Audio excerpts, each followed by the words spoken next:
President elect Donald ട്രംപും കുടുംബവും സർവീസിനായി പള്ളിയിലെത്തിക്കഴിഞ്ഞു. Vice president elect JD വാൻസും ഭാര്യ ഭാരതീയ വംശജയായ ഉഷ വാൻസും സർവീസിനായി പള്ളിയിൽ എത്തിക്കഴിഞ്ഞു. വാഷിങ്ടണിലുള്ള ഏത് പള്ളിയാണെന്ന് അല്പം മുമ്പ് ഐസൻ പറഞ്ഞിരുന്നു.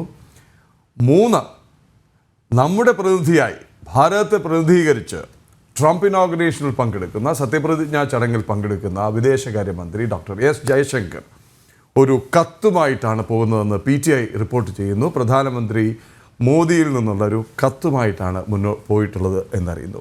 നമുക്കിപ്പോൾ സ്പെക്കുലേറ്റ് ചെയ്യാൻ മാത്രമേ കഴിയുള്ളൂ. എങ്കിൽ പോലും എന്താവാം ഡോക്ടർ മോഹൻ വർഗീസ് ആ കത്ത്? ആ കത്ത് ഒരു പ്രഹേളിക തന്നെയാണ്. കാരണം ഇപ്പോഴാണ് ആ കത്തിനെ കുറിച്ചുള്ള സൂചന കിട്ടുന്നത്. ശ്രീ പ്രദീപ്, അതായത് നരേന്ദ്രമോദിയും ഡൊണാൾഡ് ട്രംപും തമ്മിലുള്ള വ്യക്തിപരമായ ഒരു കെമിസ്ട്രി അത് കഴിഞ്ഞ 4 വർഷം നമ്മൾ ട്രംപിൻ്റെ ആദ്യ ഊഴത്തിൽ 2016 മുതൽ 20 വരെയുള്ള ഊഴത്തിൽ നമ്മൾ കണ്ടതാണ്. ഒരു പ്രകടനപരത എന്നതിന് ഉപരിയായ ഒരു ഊഷ്മള ബന്ധം അവർ തമ്മിലുണ്ട്. ആ ബന്ധം ഒന്നുകൂടി അരക്കെട്ടുറപ്പിക്കുന്നതിൻ്റെ ഭാഗമായിട്ടാകണം തീർച്ചയായും അങ്ങനെ ഒരു വ്യക്തിപരമായ ഒരു കത്ത് കൊടുത്തുവിടുന്നത്. അതിന് ഔപചാരിക സ്വഭാവം ഉണ്ടാകാനുള്ള സാധ്യതയേക്കാൾ കൂടുതൽ തികച്ചും അനൗപചാരികമായ ഒരു സൗഹൃദം പുതുക്കൽ എന്നതിൽ കവിഞ്ഞൊരർത്ഥം ഇപ്പോൾ നമുക്ക് കൊടുക്കാൻ ആവില്ല. യഥാർത്ഥത്തിൽ ഭാരതത്തിൻ്റെ താല്പര്യം തീർച്ചയായിട്ടും ഒരു ട്രംപിൻ്റെ ഇന്ത്യ സന്ദർശനവും മോദിയുടെ അമേരിക്ക സന്ദർശനവും തീർച്ചയായും 6 മാസത്തിനുള്ളിൽ ഉറപ്പായും ഉണ്ടാകുമെന്ന കാര്യത്തിൽ ഏതാണ്ടൊരു ധാരണയുണ്ട്. പക്ഷേ ജയശങ്കർ അതേക്കുറിച്ചുള്ള ഔപചാരികമായ ചർച്ചകളിലേക്ക് ഈ ജയശങ്കർ പോകുന്ന ജയശങ്കർ നമ്മുടെ വിദേശകാര്യ സെക്രട്ടറി പോകുന്നത് ഈ ചടങ്ങിൽ പങ്കെടുക്കാൻ മാത്രമല്ല, ഇനിയുള്ള 2-3 ദിവസം നിർണായകമായ പല നീക്കങ്ങളും നടക്കും. പുതിയ ടീം, ട്രംപിലെ ടീം അംഗങ്ങളുമായി സംസാരിക്കും ലോക നേതാക്കളും അവരുടെ പ്രതിനിധികളും. അങ്ങനെയാണ് ഇനിയുള്ള ഉഭയകക്ഷി വിസിറ്റ്, മ്യൂച്വൽ വിസിറ്റുകളെക്കുറിച്ചുള്ള ധാരണയാണ് ആദ്യഘട്ടത്തിൽ ഉണ്ടാകേണ്ടത്. ഇപ്പോൾ ട്രംപിനെ ഭാരതത്തിലേക്ക് എനിക്ക് തോന്നുന്നു ആ കത്തിൻ്റെ ഉള്ളടക്കമായി ഞാൻ സ്പെക്കുലേറ്റ് ചെയ്യുന്നത് അദ്ദേഹത്തെ ഭാരതം സന്ദർശിക്കാനായി ഔപചാരികമായി ക്ഷണക്കത്ത് തന്നെയായിരിക്കണം ഇന്ത്യൻ പ്രധാനമന്ത്രിയുടെ ഭാഗത്തു നിന്ന് പോയിരിക്കുന്നതെന്നാണ് എനിക്ക് തോന്നുന്നത്. അത് അനൗപചാരികമാണ് ഇപ്പോഴത്തെ നിലയിൽ. അത് ഔപചാരികമായി പ്രഖ്യാപിക്കാറായിട്ടില്ല. എങ്കിലും ആ ഒരു ഊഷ്മള ബന്ധം തുടരണം. കാരണം അത് വളരെ ഇമ്പോർട്ടൻ്റ് ആണ്. അമേരിക്കയുടെ ഒരു വലിയ തോതിൽ നമ്മൾ ചൈന ഫാക്ടറിനെ കുറിച്ച് ഇവിടെ ജോസ് കുട്ടി സാറും ഒക്കെ വളരെ വ്യാപകമായ ഒരു ആഴത്തിലുള്ള ചർച്ചകളാണ് ഇവിടെ നടന്നത്. ഭാരതം ഏറ്റവും അധികം താല്പര്യപ്പെടുന്നത് ദക്ഷിണേഷ്യയിലെ ശാക്തിക സമവാക്യങ്ങളിൽ ഇൻഡോ അമേരിക്കൻ ഇൻട്രസ്റ്റ് കൺവേർജ്. നമ്മൾ ഏറ്റവും അധികം ഭയപ്പെടുന്ന ആശങ്കയിലാകുന്ന 2 കാര്യങ്ങളാണ് ചൈനയുടെ ബെൽറ്റ് ആൻഡ് റോഡ് ഇനിഷ്യേറ്റീവ്, അതുപോലെ ചൈനയുടെ സ്ട്രിങ് ഓഫ് പേൾസ് പോളിസി. ഒന്ന് സമുദ്ര വഴി ഇന്ത്യയെ ചുറ്റുപാടും വരിഞ്ഞു മുറുക്കുന്ന തുറമുഖങ്ങൾ കേന്ദ്രീകരിച്ച്, അയൽ രാജ്യങ്ങളുടെ തുറമുഖങ്ങൾ കേന്ദ്രീകരിച്ച് ചൈന നടത്തുന്ന ബിൽഡപ്പാണ്. അതിന് തീർച്ചയായും ഇന്ത്യ സജ്ജമാണ്. ആ ഭീഷണിയെ നേരിടാൻ ഇന്ത്യ സജ്ജമാണ്, നാവികസേന സജ്ജമാണ്. എന്നിരുന്നാലും അയൽ രാജ്യങ്ങളുമായുള്ള ബന്ധം ഈ അടുത്ത കാലത്ത് ചെറിയ തോതിലുള്ള ഉലച്ചിൽ തട്ടി. ശ്രീലങ്കയിൽ പുതിയൊരു ഭരണകൂടമുണ്ടായി, ബംഗ്ലാദേശിൽ ഭരണമാറ്റമുണ്ടായി, ഷെയ്ഖ് ഹസീന മാറി, മുഹമ്മദ് യൂനിസ് വന്നു. അത് അമേരിക്കയിൽ നിന്നാണ് അദ്ദേഹം കടന്നു വന്നതെന്ന് ഓർക്കണം. ഇന്ത്യക്ക് അത്ര അഭിമതമായ ഒരു രീതിയിലല്ല ബംഗ്ലാദേശിൽ കാര്യങ്ങൾ നടക്കുന്നത്. എന്നാൽ ട്രംപ് അതിശക്തമായി, ട്രംപ് പ്രസിഡന്റ് അല്ലാന്ന് ഓർക്കണം, പ്രസിഡന്റ് പദവിയിൽ ഇല്ലാത്തപ്പോൾ പോലും അതിശക്തമായി വംശഹത്യയെക്കുറിച്ച് കർശനമായി ഞാനായിരുന്നെങ്കിൽ നടക്കില്ല എന്ന രീതിയിലുള്ള പരാമർശം ഉണ്ടായത് ഇന്ത്യ വളരെ ആവേശപൂർവ്വമാണ്, പ്രതീക്ഷ നിർഭരമായിട്ടാണ് കാണുന്നത്.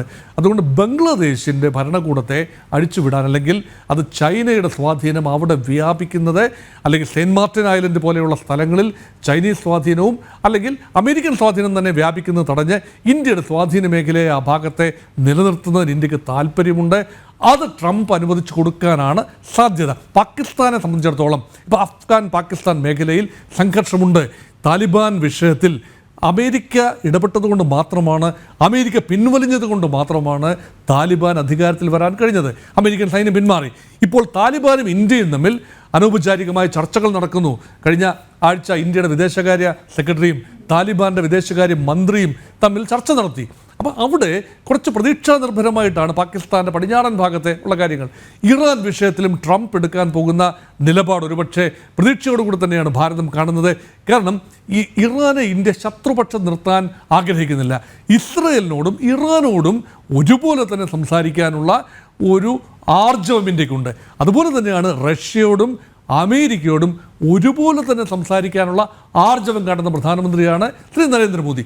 അങ്ങനെ വരുമ്പോൾ അമേരിക്കയുടെ പ്രസിഡന്റ് പ്രായോഗികവാദം, ഇവിടെ മുൻപ് സൂചിപ്പിച്ച ആ പ്രായോഗികവാദമുണ്ടല്ലോ, ബിസിനസിൻ്റെ കാര്യത്തിൽ വരുമ്പോൾ കർശനമായിട്ട് നിൽക്കുകയും വിട്ടുവീഴ്ച ചെയ്യേണ്ട ഇടങ്ങളിൽ വിട്ടുവീഴ്ച ചെയ്തു തന്നെ മുന്നോട്ട് പോകുന്ന ട്രംപിൻ്റെ പ്രായോഗികമായ നിലപാട്.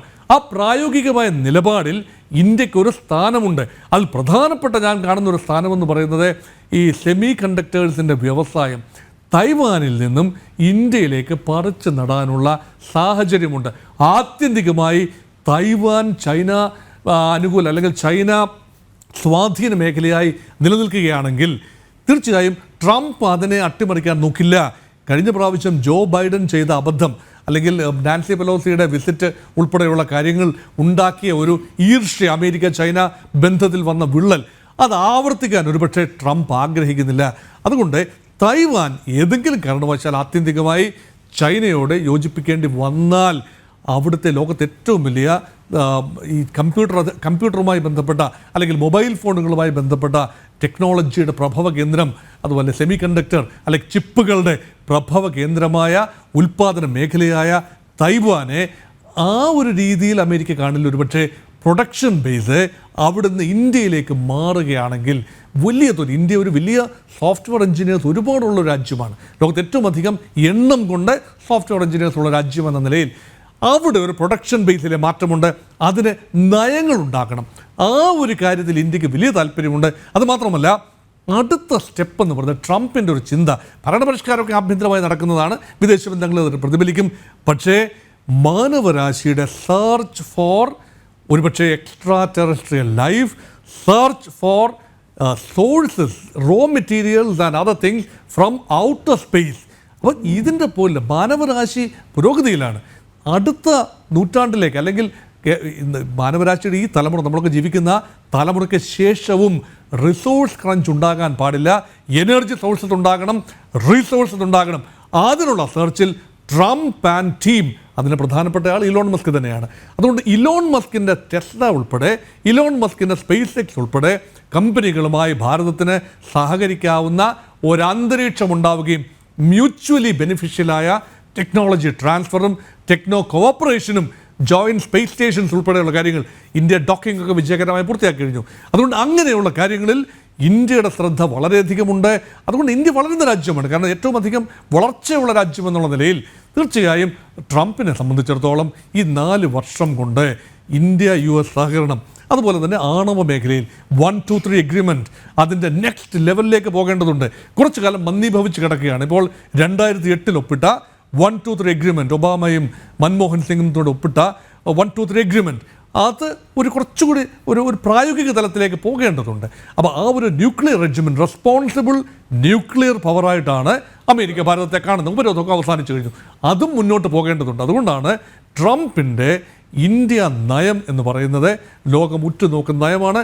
പ്രായോഗികവാദിയായ ട്രംപിനെ ഇന്ത്യ ആഗ്രഹിക്കുന്നു, ട്രംപുമായി കൂടുതൽ ചങ്ങാത്ത ആ ഒരു കാര്യങ്ങളുടെ ഒരു രത്ന ചുരുക്കം ചിലപ്പോൾ നരേന്ദ്രമോദിയുടെ വരികളിൽ ഒരുപക്ഷെ ആ കത്തിൽ ഉണ്ടാകാം.